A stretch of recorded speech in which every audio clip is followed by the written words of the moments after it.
Երևի իմ հարցը կենտրոնական բանկի հետ է, բայց բյուջեի վերջին ժամանակներում նկատելի է, որ փոխարժեքը դոլարի բավականին նվազել է վերջին ամիսներին։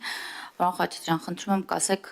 կանխիկ մուտքերի ունենք պատկեր, որքան է եղել կանխիկի շարժը Հայաստանի Հանրապետությունում, այսինքն արտարժույթի փոխանակման դեպքում, եւ արդյոք դա չի նպաստել նաեւ դրսից եկած մուտքերը, դրամի շարժը, որպեսզի ազդել է մեր ունենք նաեւ ես հասկանում եմ, որ դրամը արժևորվել է, սա ուրիշ այլ պատկեր է, բայց ինձ հետաքրքիր է դա որքան ազդեցություն է ունեցել դոլարի եւ ընդհանրապես արտարժույթի նվազման մասով։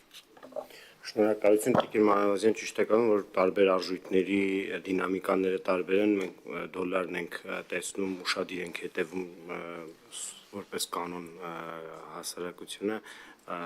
դոլարի նկատմամբ դրամը ավելի շատ է արժևորվել, քան եվրոյի ու ռուբլու նկատմամբ, որոնց գծով գրեթե անփոփոխ իրավիճակ է, որտեղ ԱՄՆ դոլարը ինքը բացառության վերջին մի քանի 1-2 շաբաթների էական արժեզրկվել էր համաշխարհային արժույթների նկատմամբ։ Մեր շուկայում ճիշտ եք նշում, կանխիկի շուկան փոքր չէ, մեծ է։ Սուբյեկտիվ պատճառներ են տեղ կան, մասնավորապես տուրիստական հոսքերի մեջ մեծ է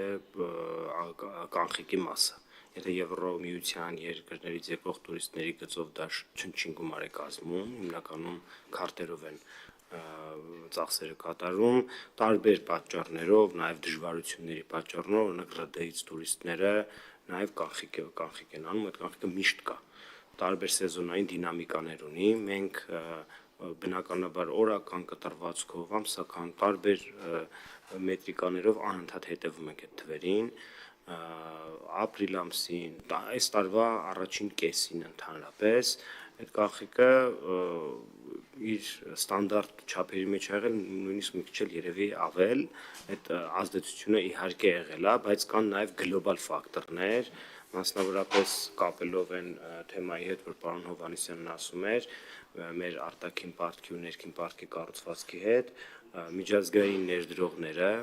որոնք ոչ միայն մեր արտաքին դոլարային պարտքն են առնում, այլև լոկալ արժեթղթերն են առնում, ՀՀ դրամով արտահայտված ու արդեն իրենց տեսակարար կշիռը մեր ներքին դրամային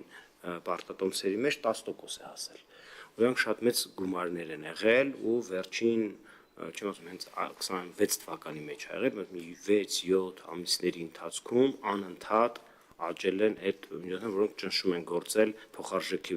վրա դեպի դրամի ուժեղացում։ Այդ գործոնն էլ կա, արտահանման դինամիկան էլ կա, բազմաթիվ այլ բաներ կան, կապիտալ ներհոսք ընդհանուր առմամբ մենք նաև տեսնում ենք, բացի ինստիտուցիոնալ ներդրողների կողմից նաև անհատ մարդիկ, տարբեր ֆոնդերի տեսքով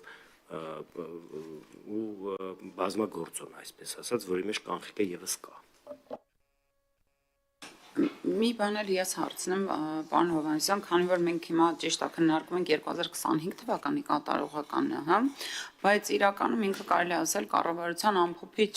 այսպես ասած, բնույթ ա կրում, ճիշտ է, մի տարվա հարցն ենք քննարկում, մենք կարող ենք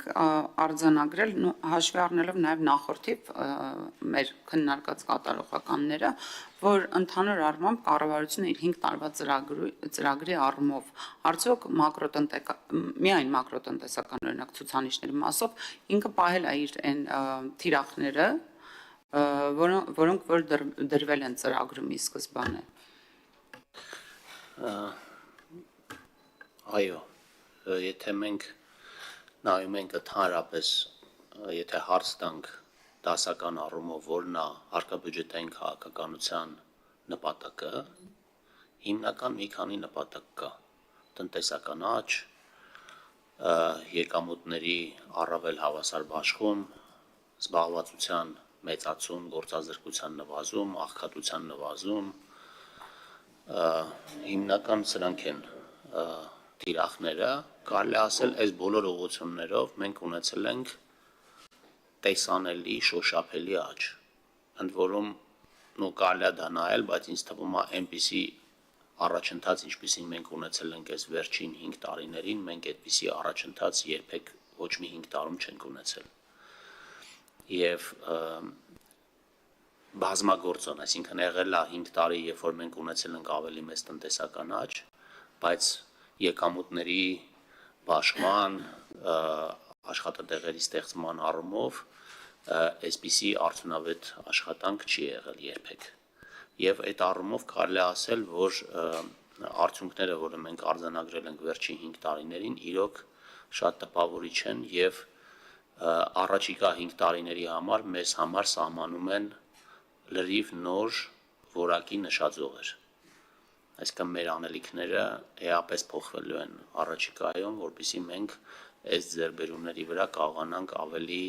մեծ քայլերով առաջ գնանք։ Շնորհակալ եմ, պարոն Հովհաննիսյան, անկեղծ ասած, որպես